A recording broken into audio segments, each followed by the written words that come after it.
अस्सलामुअलैकुम, welcome back to my channel. चंद महीने पहले मैंने एक वीडियो अपलोड की थी जिसमें मैंने आपको आटे और सीमेंट की बोरियों के ऊपर कढ़ाई करने का आइडिया दिया था। तो ये देखिए, ये वही कढ़ाई है जो मैंने आटे और सीमेंट की बोरी के ऊपर की थी। तो ये दोबारा से भी एक नया पैटर्न मैंने रेडी किया है। ये देखिए, बिल्कुल उसी तरीके से, सिर्फ यहाँ पे मैंने धागा जो है वो कढ़ाई वाला जो धागा होता है उसको मैंने डबल करके इस्तेमाल किया है। ये इसकी पॉकेट के लिए मैंने डिज़ाइन बनाया है, और बटन पट्टी बैन के लिए, और 2 एक्स्ट्रा जो हैं वो वास्किट की पॉकेट के लिए भी मैंने इसके लिए डिज़ाइन बनाए हैं। तो इनको इस तरह से हम लगाते हैं। ये देखिए, इस तरह से फ़ोल्ड करके इंशाल्लाह आने वाली वीडियो में मैं आप लोगों को इस पूरी पट्टी को कमीज़ के ऊपर लगाने का तरीका भी बताऊँगी, और कफ़ के ऊपर इसको कैसे लगाना है, कॉलर के ऊपर कैसे लगाना है, ये सब तरीका मैं आप लोगों के साथ शेयर करूँगी।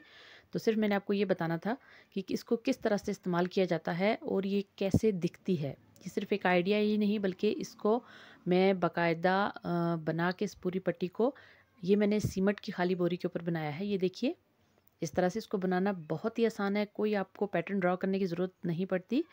ये देखिए, इस तरह से आप इसको बना सकते हैं, और बनाने के बाद आप इसको अपने जो कपड़े हैं लेडीज़ या जेंट्स, बच्चों के, बच्चियों के, उनके ऊपर आप डिज़ाइनिंग के लिए इस्तेमाल भी कर सकते हैं। तो मैं आपको भी बताऊंगी कि ये जो पट्टी मैंने अभी रेडी की है, इसको मैं ब्लैक सूट के ऊपर जब लगाऊंगी तो उसके बाद वो किस तरह का दिखेगा, ताकि आप लोगों को भी आइडिया हो और आप लोगों की भी दिलचस्पी बढ़े इस काम में। तो ये जो पट्टियाँ मैंने रेडी की हैं, तो इनको अभी मैं ब्लैक सूट के ऊपर स्टिच करूँगी। ये जो पहले से आप वाइट कलर का सूट देख रहे हैं, ये पट्टी और इसका ये डिज़ाइन और शीशा लगाने का तरीका मैंने पहले आपके साथ एक स्टेप में शेयर किया था, कि इसी को आप आगे कंटिन्यू करेंगे तो आपकी ये पट्टी बढ़ती जाएगी।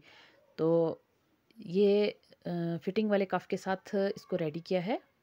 ये देखिए, ये इसकी बैन पट्टी जो रेडी की थी मैंने, ये वो है। चूँकि ये बोरी के तिरछे साइड पे, या बोरी के जो रेशे हैं उनको तिरछा रख के बनाई जाती है, इसलिए इसको जो बैन पट्टी है वो बहुत ईज़िली लग जाती है। हालाँकि सीधे कपड़े में जो बैन पट्टी है वो जब हम लगाते हैं तो उसके अंदर चुनट वगैरह या झोल वगैरह आती है, लेकिन यहाँ ऐसा बिल्कुल भी नहीं होगा। ये देखिए, इस तरह से ये यहाँ से आपको दिख भी रहा होगा कि ये सीमेंट की बोरी के ऊपर ही बना हुआ है। तो मैंने तमाम पट्टियाँ ये रेडी कर ली हैं। इनमें मैंने शीशे का इस्तेमाल नहीं किया, मिरर के बगैर मैंने सादा जो कढ़ाई वाला धागा होता है उसको मैंने डबल करके इस्तेमाल किया है। ये देखिए, तो मैं इसको एक 2.5 से 3 साल तक के बच्चे की शर्ट के ऊपर सिलाई करके आपको दिखाती हूँ कि सिलने के बाद ये किस तरह का दिखेगा। इसकी कढ़ाई आम लेस की निस्बत बहुत अच्छी होती है और बहुत पायदार होती है। अगर आप बाज़ार से चाहें तो इस तरह की लेसेस वगैरह लेके लगा सकते हैं, लेकिन अगर आप ख़ुद से बना के अपने बच्चों के लिए या अपने लिए इस तरह की एम्ब्रॉयडरी को रेडी करेंगे तो आपको बहुत खुशी भी होगी, और वो बहुत पायदार और मज़बूत भी और देरपा भी होंगी।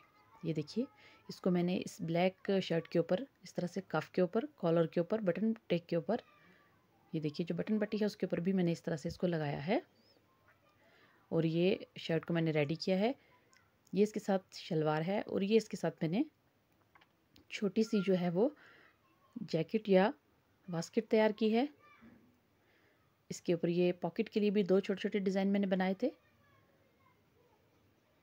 तो इंशाल्लाह आने वाली वीडियोस में जो बोरी वर्क है, या जो बोरी की ऊपर होने वाली कढ़ाई है, उसके ऊपर आप काफ़ी सारी वीडियोस और आइडियाज़ जो हैं वो मेरे देखेंगे। तो आप सबसे गुजारिश है कि अगर आप लोग चैनल के ऊपर नए हैं तो चैनल को लाइक और सब्सक्राइब कीजिए, और साथ लगे बेल के आइकन को लाज़मी दबाएँ।